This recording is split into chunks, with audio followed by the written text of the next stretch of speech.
రాసి పెట్టుకోండి. 100కు 100% ఇలా తెలంగాణ చెలరేగిన పరిస్థితికి మళ్ళా వచ్చేది బీఆర్ఎస్ గవర్నమెంటే. అది ఎవరు కూడా ఆపలేడు. అది ఎవరి తరం కాదు, ఎవరి వశం కాదు. మీకు తెలియదా? మీరు పోలీసు ఉద్యోగాలు చేస్తున్నారు, మీరు చదువుకోలేదా? మీకు కూడా విజ్ఞానం ఉంది కదా? వీళ్ళు దొంగ వాగ్దానాలు చేయలేదా? ప్రజలను మోసం చేయలేదా? ప్రజాస్వామ్యంలో ప్రజలకు అడిగే హక్కు లేదా? మీరెందుకు కేసులు పెడుతున్నారు? నాకు అర్థం కాదు. మీరెందుకు దునుకులాడుతున్నారు? మీరెందుకు బలైతారు? రేపు మీకు రాజకీయాలు ఎందుకు?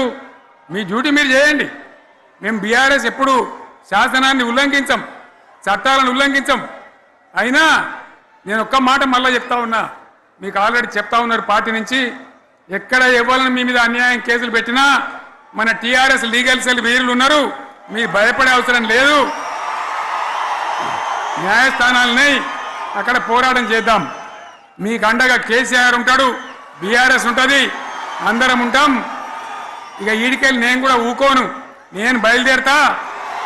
యాందాకైనా మంచిదే. ఎవరెవరి సంగతి ఏందో, ఎవరైనా లెక్కేందో అన్ని కూడా లెక్కలు తీద్దామని మనవి చేస్తా ఉన్నా. ఈ రకంగా మనం ముందుకు పోవాలి. ఒక్క మాటలను ఉన్నదా? ఇవాళ ఈ ప్రభుత్వం, ఈ కాంగ్రెస్ నయవంచక ప్రభుత్వం సంక్షేమంలో ఫెయిల్, మంచినీళ్ళలో ఫెయిల్, పొలాలకు నీళ్ళు ఇవ్వడంలో, సాగునీళ్ళలో ఫెయిల్, కరెంటు సరఫరాలో ఫెయిల్, రైతు బంధులో ఫెయిల్, విత్తనాలు ఎరువులు సరఫరాలో ఫెయిలేనా? ధాన్యం కొనుగోలులో ఫెయిల్, పల్లెలు పట్టణాల అభివృద్ధిలో ఫెయిల్, భూముల ధరలు పెంచడంలో ఫెయిల్. మరి దేంట్లో పాస్ అయిండు? ఎటుపడితే అటు ఒర్రుడు, దేవుళ్ళ మీద ఒట్లు పెట్టుడు, అబద్ధ వాగ్దానాలు చేసుడు.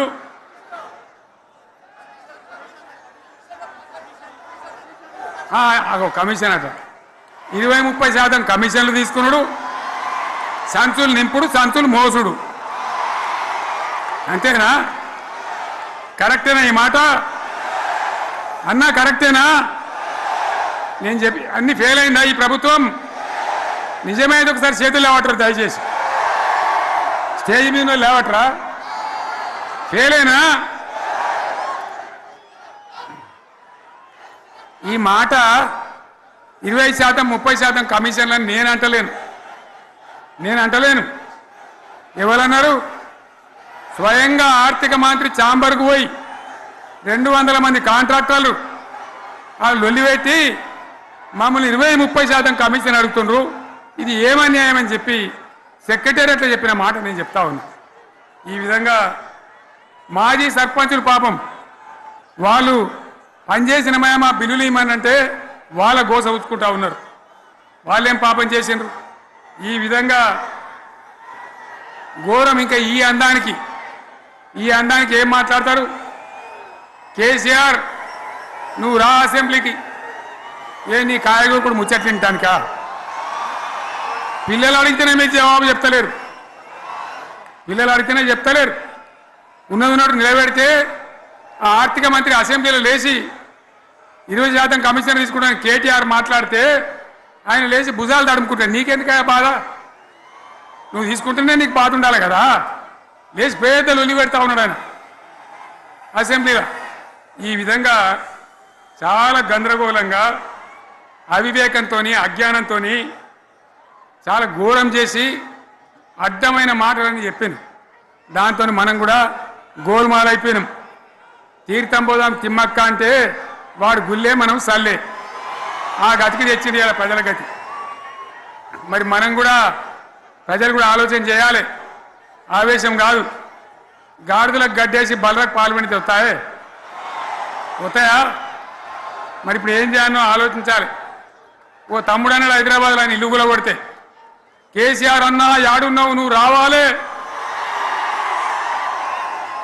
కత్తి బాంచేతలు పడితే యుద్ధం నన్ను చేయమని పడుతుంది. అంతేనా? ఇది కూడా విచారించాలి ప్రజలు. మీకు అర్థం కావాలని నేను చెప్తా ఉన్నా. అందుకే ఓడగొట్టుకున్న కాడనే వెతుక్కోవాలి. మీ వెంట బీఆర్ఎస్ ఉంటుంది, మీ వెంట కేసీఆర్ ఉంటాడు.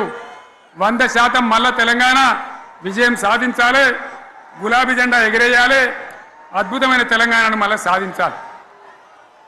ఇక బీజేపీ కథ 11 ఏళ్ళ రాజ్యం చేయబట్టి తెలంగాణకు 11 రూపాయలు ఇచ్చిండ్రా?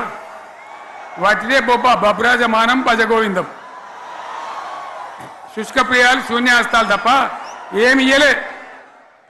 157 కాలేజీలు పెడితే మెడికల్ కాలేజీలు ఒక్కటన్నా తెలంగాణకు ఇచ్చిండ్రా?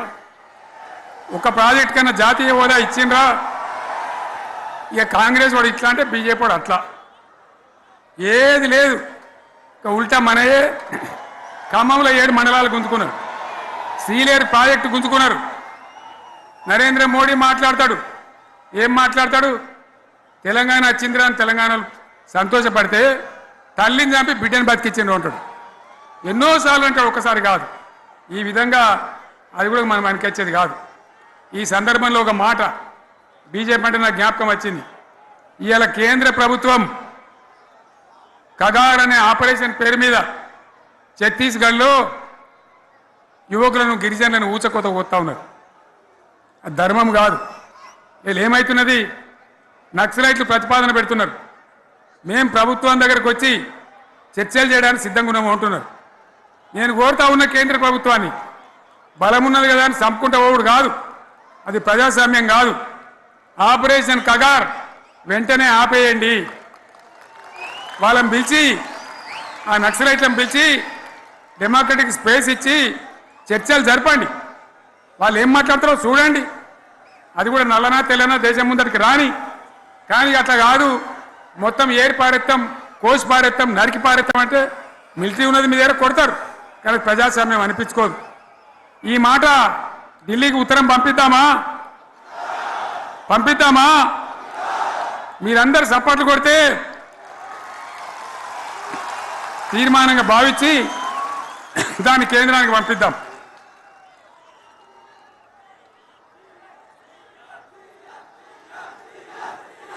ఇక్కడ 30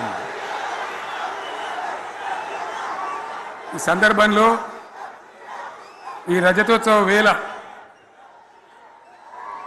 నేను మీ అందరికీ, ఇక్కడ ఉన్న వాళ్ళకు, సభలో లేని వాళ్లకు, టీవీలో నా మాటలు వినే వాళ్లకు, యావత్తు తెలంగాణ సమాజానికి బీఆర్ఎస్ గులాబీ జెండా రజతోత్సవ శుభాకాంక్షలు మరొకసారి తెలియజేస్తూ, మీరందరూ కూడా ధైర్యంగా ఉండండి.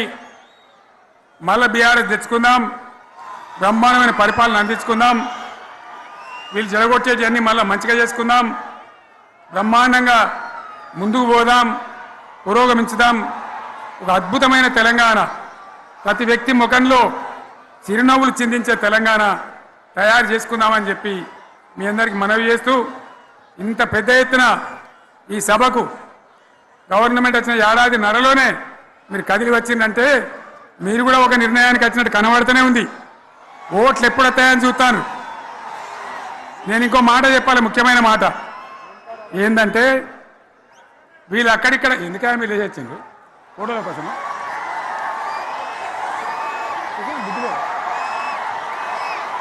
ఒక మాట చెప్పాలి. ఏంటిది? ప్రభాకర్ రెడ్డి అని మా ఎమ్మెల్యే ఉన్నాడు, దుబ్బాక ఎమ్మెల్యే. ఆయనతో ఎవరో హైదరాబాద్లో మాట్లాడితే, అన్న ఇంకా 3 ఏళ్ళు భరించాలి ఈ గవర్నమెంటు అని మాట్లాడింది. ఆయన మాట చెప్పిండు విలేకరులు. అలా చూసారా మా గవర్నమెంట్ పడగొడతారట. మేమెందుకు పడగొడతాం రా భయ్? మాకేమైనా కాల్చేరు గులగుల పెట్టినాయా? మేమా కిరికిరి పని చెయ్యం. బిడ్డ మీరే ఉండాలి, ఓట్లు తీసుకున్నారు, చక్కగా పని చేయకపోతే మీ ఈపులు ప్రజలే సాఫ్ చేస్తారు.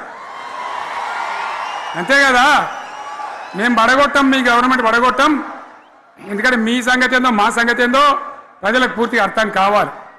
గులాబీ సైనికులకు నాకు ఒక్కటే మాట, మనం ఏనాడు మనం పుట్టిందే పదవులు త్యాగం చేసి, పుట్టిందే రాష్ట్ర సాధన కోసం, స్వార్థం కోసం మనం పనిచేయలే. మీ అందరి నాయకులను, కార్యకర్తలను నేను కోరేది ఒకటే, తెలంగాణ సమాజం అద్భుతంగా పురోగమించేదాకా మనం పనిచేస్తూనే ఉండాలి. గవర్నమెంట్లో ఉన్నా, ప్రతిపక్షంలో ఉన్నా ప్రజల పక్షాన ఉండాలి, ప్రజలకు అండగా ఉండాలి, ప్రజల సమస్యల మీద పోరాటం చేయాలి, వాళ్ళకు అండదండలుగా ఉంటూ పురోగమించాలి. అదే మన కర్తవ్యం. అందులోనే మనకు అన్ని పదవులు వస్తాయి. అది పెద్ద ఇష్యూ కాదు. ఎన్ని వేల మంది మనోళ్ళు ఎంత బ్రహ్మాండంగా ముందుకొచ్చారు. కాబట్టి మీరందరూ కూడా ఆ విధంగా రావాలి. లాస్ట్ మాట, ఈ సభ నిర్వహించినటువంటి మిత్రులు పోచంపల్లి శ్రీనివాసరెడ్డి గారికి, వినయ్ భాస్కర్ గారికి, పెద్ది సుదర్శన్ రెడ్డి గారికి, రవీంద్రరావు ఎమ్మెల్సీ గారికి, వారికి నేను ధన్యవాదాలు చెప్తా ఉన్నా. ఇక్కడ భూములు ఇచ్చి బ్రహ్మాండంగా ఆదరించిన ఈ ఎల్కతుర్తి చుట్టుపక్కల గ్రామాల ప్రజలకు కూడా, రైతులకు కూడా నేను ధన్యవాదాలు తెలియజేస్తా ఉన్నా. ఈ రజతోత్సవ శుభాకాంక్షలు మీ అందరికీ మరొకసారి తెలియజేస్తూ నేను మీరు సెలవు తీసుకుంటా ఉన్నా. జై తెలంగాణ, జై తెలంగాణ, జై తెలంగాణ. ధన్యవాదాలు. ఇక ఇప్పుడు లొలిపెట్టరా పై, బాగా లొలిపెట్టరు.